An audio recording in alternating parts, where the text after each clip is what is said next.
भागी हुई बहू। नेहा और मयंक एक दूसरे से प्यार करते थे।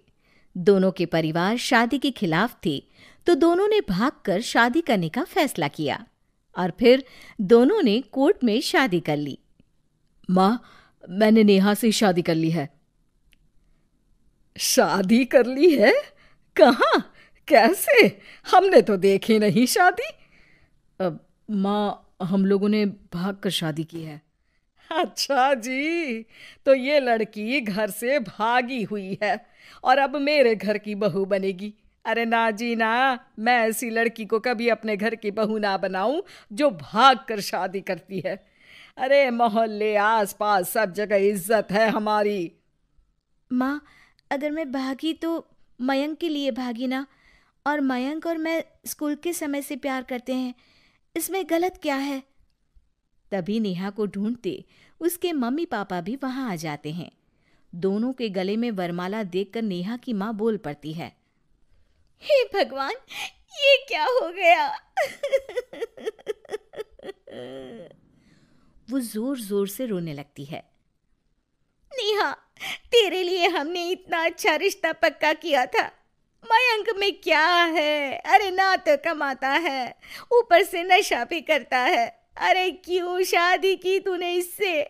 तू तो हमारी इकलौती बेटी है बेटा। अरे देखिए बहन जी, मेरे बेटे के लिए कुछ कहने की जरूरत नहीं है। हाँ, हम नहीं आए थे आपकी बेटी का हाथ मांगने। अरे कुछ नहीं करता तो कोई भूखे नहीं मार देंगे आपकी बेटी को।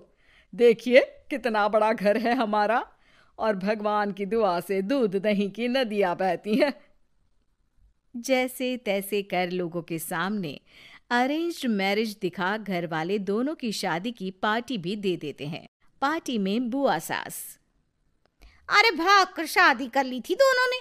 लड़की को देखो, शक्ल से तो चालाक लग रही है। क्या? अरे पर रीटा बहन तो बोल रही थी कि दोनों की अरेंज्ड मैरिज है। तभी चाची कहती है, अरेंज्ड? अरे रीटा, अरेंज्ड करती तो कैसे इतने बड़े घर की लड़की लाती? लड़के में है क्या? अरे सिर्फ दिखता अच्छा है ना, पर ना कमाता ना धमाता, उल्टा नशा अलग से करता है। अरे पता नहीं भागी हुई लड़कियां किसी घर में टिकती भी है कि नहीं। दिन बीतते जाते हैं। एक दिन, अरे रीटा, हम लोगों को 2 दिनों के लिए पंजाब जाना पड़ेगा। मेरी बहन यानी कि तुम्हारी ननद की बेटी की शादी जो है। हाँ हाँ चलते हैं, लेकिन घर किसके भरोसे छोड़ दें? आजकल तो घर बंद रखना सेफ नहीं है। अरे माँ, टेंशन क्यों लेती हो? मैं और नेहा तो घर पर ही रहेंगे ना। अरे हाँ हाँ, तू तो मेरा बेटा है, लेकिन सच कहूँ मुझे इस लड़की पर रत्ती भर विश्वास नहीं है। अरे माँ, नेहा तुम्हारी बहू है। बहू?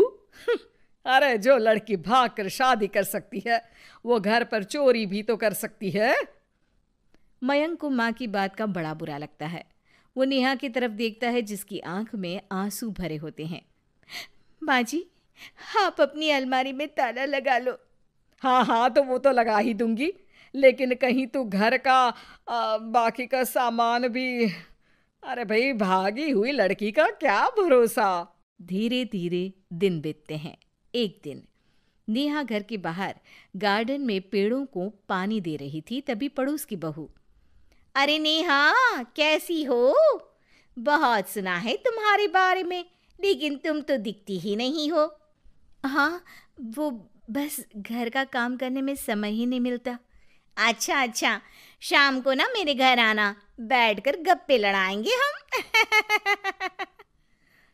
जी जरूर। तभी उस पड़ोसन की सास आ जाती है। अरे बहू, ये किससे बात कर रही है? अरे माँ जी, ये ना शर्मा आंटी की बहू नेहा है, जो मयंक भैया की बीवी है। हाँ हाँ, बस सबको पता है ये कौन है और कैसी है। इससे ज्यादा मेल जोल रखने की कोई जरूरत नहीं है। पता है, भागी हुई लड़की है ये, शादी से पहले भागी थी ये। तभी वहां मयंक आ जाता है। क्या हुआ आंटी जी? अब अरे नहीं नहीं, कुछ नहीं मयंक बेटा, कैसे हो? बड़े हैंडसम लग रहे हो। इस टाइम पर भी घर पर? अरे हाँ हाँ, अच्छा मैं भूल गई थी, तुम वैसे कोई काम धाम करते ही नहीं हो ना। अच्छा ठीक है, चलो फिर मिलते हैं। मयंक नेहा के सामने अपनी और उसकी बेइज्जती सुनकर परेशान हो जाता है। कोई बात नहीं, रहने दीजिए, आप परेशान मत हो, सब ठीक हो जाएगा। एक दिन नेहा की माँ उसके घर आती है। अरे आइए आइए, कैसे आना हुआ? नेहा को लेने आई है क्या? अरे नहीं नहीं बहन जी, अब तो नेहा मयंक की बीवी है, मैं तो उसे करवा चौथ देने आई थी। माँ ने सास और नेहा को सोने का सेट दिया, खाने पीने के ढेर सारे सामान देकर कहती है, बहन जी, मैंने ये सब अपनी बेटी की किसी कामकाजी अच्छे पढ़े लिखे परिवार के लड़के से शादी करने के लिए रखा था, लेकिन नेहा को मयंक पसंद था तो उसकी शादी अच्छे से नहीं कर पाई। अरे बस बस, हम लोगों को सुनाने की जरूरत नहीं है, मेरे मयंक ने भी अच्छी पढ़ाई लिखाई की है। वैसे संस्कार तो दिए हैं कम से कम मैंने अपने लड़के को, वरना कौन अपनी बेटी को भागने के संस्कार देता है? आपकी बेटी ने तो भाग कर शादी की है।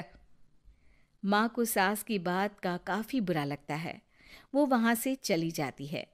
नेहा भी माँ का दिया सारा सामान लेकर अपने कमरे में चली जाती है। एक दिन, अरे नेहा, तेरी माँ ने जो मुझे वो बड़े बड़े सोने के जेवर दिए थे ना, वो वापस कर मुझे। उस दिन तो मैंने कुछ कहा नहीं था, जरा ला कर तो दे, मैं अपनी बेटी को दे दूंगी। तभी वहां मयंक हाथ में मिठाई का डिब्बा लेकर आता है। अरे क्या हो गया, तुझ जैसे निठल्लू की नौकरी लग गई क्या? माँ, तुझे अपने बेटे पर विश्वास नहीं, लेकिन नेहा को मुझ पर पूरा विश्वास है, और अब मैं उसे समाज में सम्मान दिलाकर रहूंगा। सारे गहने बेचकर मैंने अपना कारोबार शुरू किया है। अरे वाह वाह वाह वाह, भागी हुई लड़की का भी कोई सम्मान करता है क्या? देखा, बेच दिया ना गहना। शाम को करवा चौथ की पूजा में सारे अड़ोस पड़ोस के साथ कई औरतें पार्क में पूजा कर रही होती है कि नेहा भी वहां आ जाती है। नेहा सज धज कर वहां की सभी महिलाओं में सबसे सुंदर लग रही थी। अरे अरे, तुमने भी व्रत रखा है क्या? किसके लिए? जिसके साथ भाग कर आई हो उसके लिए। तभी वहां मयंक आ जाता है। हाँ, जिसके साथ भागी है उसके लिए।